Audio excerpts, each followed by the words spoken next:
આવનારી 25 ઓગસ્ટ થી ગુજરાતના જિલ્લાઓમાં અતિ ભારે વરસાદની આગાહી. વરસાદ આવનારા 7 દિવસ માટે ખૂબ જ ભારે રહેશે તેવી હવામાન વિભાગ દ્વારા આગાહી કરવામાં આવી છે. ગુજરાતના કેટલાક વિસ્તારમાં ભારે વરસાદની શક્યતા છે. જે વરસાદી સિસ્ટમ બની હતી તે કચ્છથી લઈ અને પસાર થઈને હવે અરબી સમુદ્ર પર છે, જેની ગુજરાત પર અસર થશે. હવામાન વિભાગની આગાહી મુજબ ગુજરાતમાં હવે અતિ ભારે વરસાદની શક્યતા ઓછી છે, પરંતુ 25 તારીખ બાદ ફરી એકવાર અતિ ભારે વરસાદનો રાઉન્ડ આવે તેવી શક્યતા જોગવાઈ રહી છે.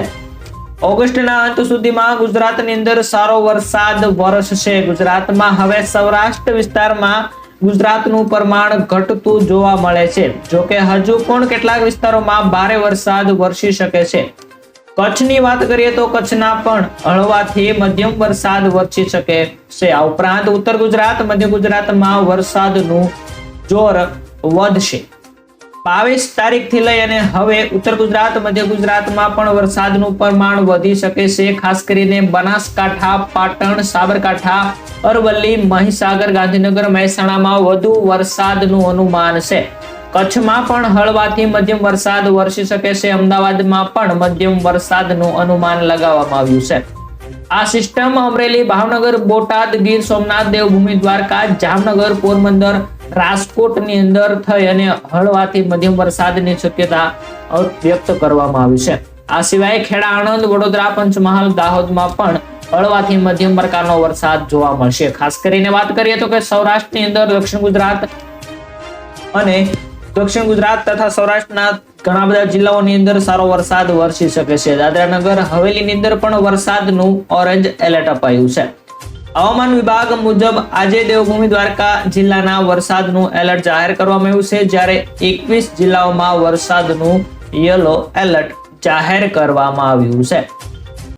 ખાસ કરીને માછીમારોને દરિયો ન ખેડવાની સૂચના પણ આપી દેવામાં આવેલ છે. 22 તારીખથી 25 ઓગસ્ટ સુધી મધ્ય ગુજરાતની અંદર ભારે વરસાદ થતા નદીઓમાં પૂરની સ્થિતિ રહી શકે છે.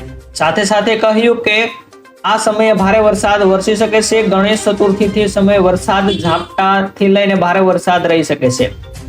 હાલ વાતાવરણમાં સિસ્ટમ સક્રિય છે અને હજુ 5મી સિસ્ટમ સક્રિય થશે. ગુજરાતમાં વિરામ બાદ ફરીથી આગામી દિવસોમાં વરસાદનું જોર વધશે. રાજ્યમાં વરસાદની 4 સિસ્ટમ સક્રિય થતા સામાન્યથી ભારે વરસાદની હવામાન વિભાગે આગાહી કરી છે. ગુજરાતમાં ચોમાસાનો મિજાજ આગામી દિવસોમાં વધુ તોફાની બનવાનો છે. હવામાન વિભાગ અને વિવિધ હવામાન મોડેલ્સના આધારે બંગાળની ખાડીમાં આગામી 15 દિવસમાં 4 પ્રકારના લો પ્રેશર સિસ્ટમ સર્જાવાની શક્યતા છે. ગુજરાત અને રાજસ્થાન પરથી સીધી અસર કરશે.